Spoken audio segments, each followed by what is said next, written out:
Top news சேனலை subscribe பண்ணாதவங்க மறக்காம கீழ இருக்க ரெட் கலர் பட்டனை பிரஸ் பண்ணி சப்ஸ்கிரைப் பண்ணுங்க. மேலும் செய்திகளை உடனுக்குடன் அறிய பக்கத்துல இருக்க பெல் பட்டனை பிரஸ் பண்ணுங்க.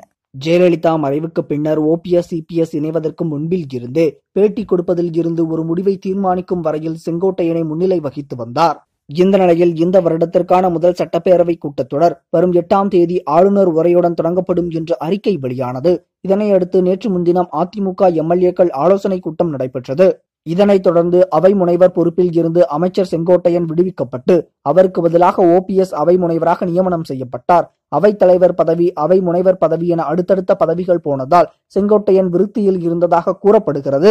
இந்த நிலையில் அவரை தொடர்ந்து தற்போது கூட்டுறவுத்துறை அமைச்சர் செல்லூர் ராஜு சட்டமன்ற ஆய்வுக்குழு பதவியில் இருந்து நீக்கம் செய்யப்பட்டுள்ளார். அவருக்கு பதிலாக துணை முதலமைச்சர் ஓ பன்னீர்செல்வம் தேர்வு செய்யப்பட்டுள்ளார்.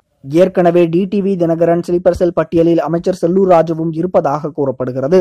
அதற்கேற்ப அவரும் டிடிவி தினகரன் தரப்பை சற்று விட்டுக் கொடுக்காமல் தான் பேசி வந்தார். ஓபிஎஸ் தனி அணியாக பிரிந்து சென்றபோது செல்லூர் ராஜு மற்றும் செங்கோட்டையன் உள்ளிட்டோர் தன்னை அவமதித்ததாக அவரை குற்றம் சாட்டினார் என்பது குறிப்பிடத்தக்கது. இந்த தகவல் உங்களுக்கு பிடிச்சிருந்தா லைக் பண்ணுங்க, கமெண்ட் பண்ணுங்க. மறக்காம கீழ இருக்க ரெட் கலர் சப்ஸ்கிரைப் பட்டனை பிரஸ் பண்ணி டாப் நியூஸ் சேனலுக்கு சப்ஸ்கிரைப் பண்ணுங்க. நன்றி, வணக்கம்.